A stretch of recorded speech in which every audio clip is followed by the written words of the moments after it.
ये कहानी है निशा और आरव की। आरव निशा को 5 साल से डेट कर रहा था। निशा एक राइटर थी और उसे पुराने खंडरों में जाना, रोंगटे खड़े कर देने वाली कहानियां सुनना और रहस्यमयी जगहों में बहुत दिलचस्पी थी।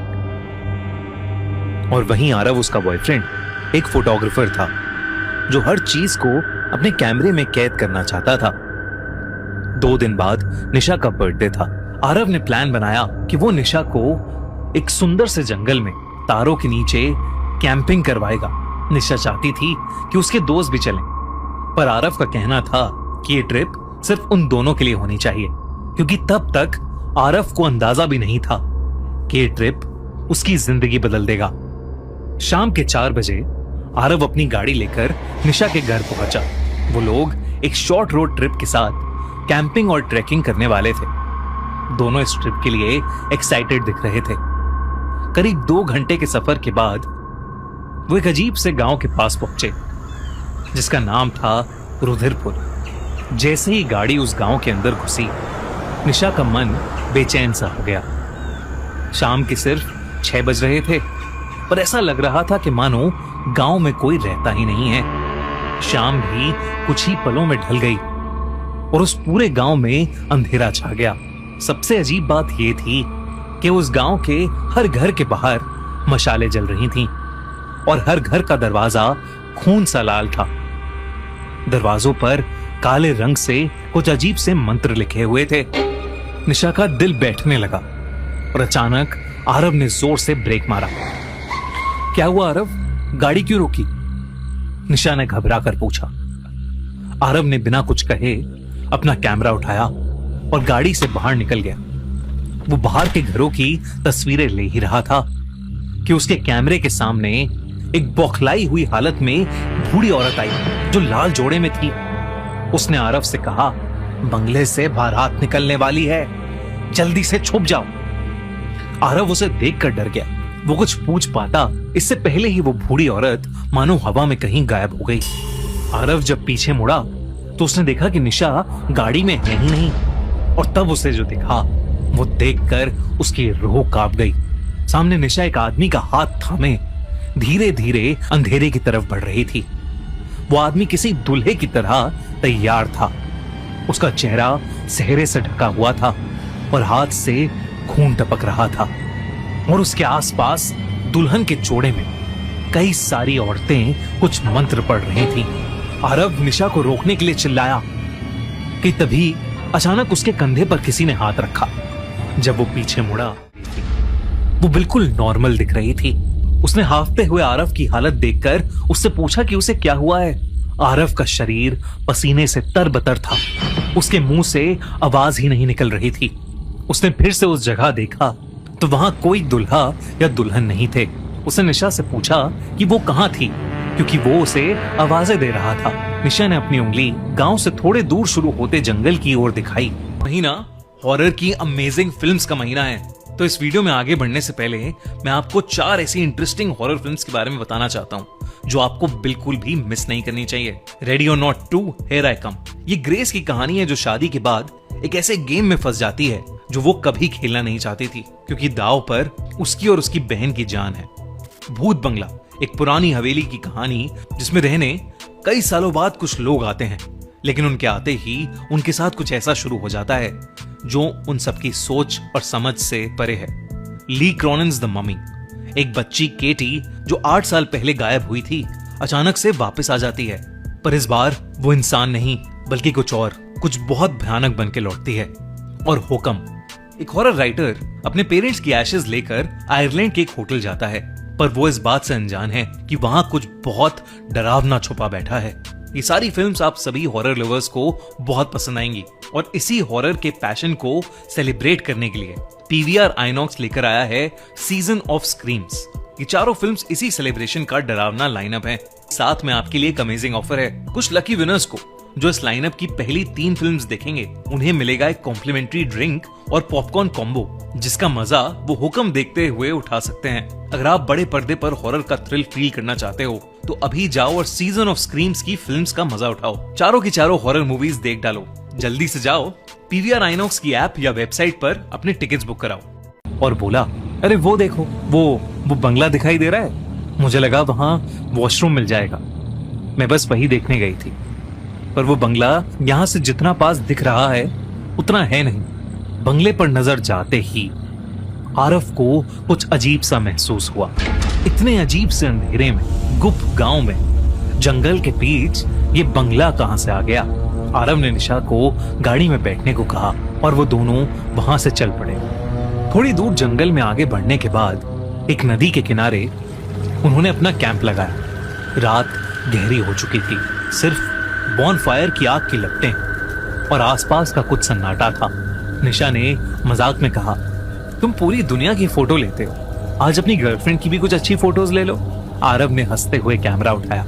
आग की रोशनी में निशा का चेहरा चमक रहा था। आरव ने एक फोटो क्लिक की, फिर दूसरी ही उसने कैमरे की स्क्रीन पर फोटो देखी। वो सुन पड़ गया। हर फोटो में निशा के ठीक पीछे वही सेहरा पहना हुआ दूल्हा खड़ा था और हर फोटो में वो दूल्हा निशा के पास आ रहा था। आरव का सुन्न पड़ा चेहरा देख निशा ने उससे कैमरा छीन लिया। निशा ने फोटोज देखी और एकदम से खुश हो गई। फोटोज काफी सुंदर आई थीं। अब उसमें कोई दुल्हा नहीं दिख रहा था। आरव बेचैन हो चुका था, पर निशा को खुश देखकर उसने कुछ नहीं कहा। आरव की आंखें उसे जो दिखा रही थीं, उस पर उसका दिमाग यकीन ही नहीं करना चाहता था। रात को टेंट में आरव को नींद नहीं आई। उसने फिर से कैमरा चेक किया। अब जैसे ही उसने गांव की वो तस्वीरें देखी, उसके होश उड़ गए। हर लाल दरवाजे के बाहर वो दुल्हा खड़ा था। आरव ने डर के मारे अपना कैमरा दूर फेंक दिया। तभी उसे अजीब से मंत्र सुनाई देने लगे, वही मंत्र जो वो औरतें पढ़ रही थीं। इस बार वो मंत्र टेंट के बिल्कुल बाहर से आ रहे थे। आरव डरते हुए टेंट से बाहर निकला, पर दूर दूर तक वहां कोई नहीं था। वहां फिर से उसे वही बड़ा सा बंगला दिखाई दिया, जिसकी तरफ गांव में निशा ने इशारा किया था। पर वो खंडर सा दिखने वाला बंगला अब रोशनी से जगमगा रहा था, जैसे वहां कोई बहुत बड़ा जश्न चल रहा। कुछ देर बाद आरव को भी नींद आ गई। अगले दिन सुबह आरव ये सब बातें भूल चुका था। वो निशा के साथ ट्रैक पर चला गया, कई तस्वीरें खींची और साथ में बहुत अच्छा टाइम स्पेंड किया। शाम ढल चुकी थी और अंधेरा फिर से हो चुका था। ट्रैक से वापस आते हुए उन दोनों को वो गांव का बंगला चमकते हुए नजर आ रहा था। उन्होंने सोचा कि आज वो दोनों उस बंगले के पास जाकर देखेंगे। जब वो उस बंगले के पास पहुंचे तो वो बंगला किसी राजमहल जैसा सजा था। बंगले का दरवाजा खुला था, इसलिए वो उस बंगले के अंदर चले गए। लेकिन अंदर कदम रखते ही उनकी आंखें फटी की फटी रह गईं। वहां 56 भोग चांदी की थाली में परोसे थे, पर खाने वाला एक भी इंसान नहीं था। पूरा बंगला खाली था, सिर्फ हवा में मरे हुए फूलों की गंध थी। निशा को बहुत डर लग रहा था। उसने आरव को वहां से जल्दी निकलने को कहा। तभी उस बंगले का भारी दरवाजा जिससे वो अंदर आए थे वो अपने आप बंद हो गया। सीढ़ियों से आरव को वो मंत्र फिर से सुनाई देने लगे और तभी वही दुल्हा बना आदमी, जिसके हाथ में एक सूखी हुई वरमाला थी, नीचे उतरने लगा। आरव ने निशा को लेके भागने की कोशिश की, पर उसके पैर जैसे जमीन में धंस गए थे। आरव ने देखा कि निशा की आंखें सफेद हो चुकी हैं। वो किसी कठपुतली की तरह उस दूल्हे की तरफ बढ़ रही है। आरव की आंखों के सामने उस दूल्हे ने निशा को वरमाला पहनाई। आरव ये सब रोकना चाहता था और जैसे ही वो उस दूल्हे के पास गया, उसे उस दूल्हे का भयानक अधमरा चेहरा दिखा। उस दूल्हे ने आरव का गला पकड़ा और उसे एक बहुत जोर का धक्का दिया, जिससे वो पीछे जाकर गिर गया। और फिर उस दूल्हे ने निशा के साथ फेरे पूरे किए। आरव समझ चुका था कि वो दूल्हा कोई इंसान नहीं, बल्कि शायद एक आत्मा है। जैसे ही फेरे पूरे हुए, एक मायूस कर देने वाले अंधेरे में एक दर्द भरी चीख के साथ वो सजावट, वो दूल्हा और निशा सब धुएं की तरह कहीं गायब हो गए। आरव को अपनी आंखों पर यकीन ही नहीं हो रहा था। वो उस खंडर के बीच अकेला खड़ा था। उस बंगले के दरवाजे अब खुल चुके थे। आरव बाहर भागा और निशा को हर जगह ढूंढने लगा। वो उस गांव के अंदर गया। उसने हर दरवाजे को पीटा, पर कोई बाहर नहीं आया।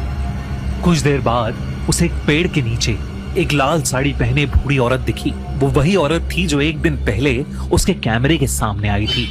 आरव उसे देखते ही उसके पैरों में गिर पड़ा। उसकी बात सुनकर उस बूढ़ी औरत ने बताया कि उस बंगले के अंदर एक वैशी शैतान था जिसे आरव ने फिर से जगा दिया है। उसने बताया कि सालों पहले उस बंगले में एक बहुत ही घिनौना जमींदार था जो हर अमावस को एक नई लड़की के साथ जबरदस्ती शादी करके उसको पहली रात ही मार देता था और वो शैतान को उसकी बलि चढ़ाता था ताकि वो काली शक्तियों से अमर बन जाए। गांव वालों ने अपनी बेटियां बचाने के लिए उसे उसके बंगले समेत जला दिया था, पर उसकी आत्मा को उस बंगले से कोई नहीं निकाल पाया। वो हर अमावस पर उस बंगले में अपनी दुल्हन का इंतजार करता है और आज अमावस थी। उसने निशा को चुन लिया और जो एक बार उस बंगले की दुल्हन बन गई वो कभी वापस नहीं आती। ये सुनकर आरव पूरी तरह टूट चुका था। उसकी आंखों से आंसू ही नहीं रुक रहे थे और ये सोचकर कि उसने खुद निशा को उस राक्षस के हवाले किया है और वो अब कभी नहीं लौटेगी, आरव पूरी तरह से हार चुका था।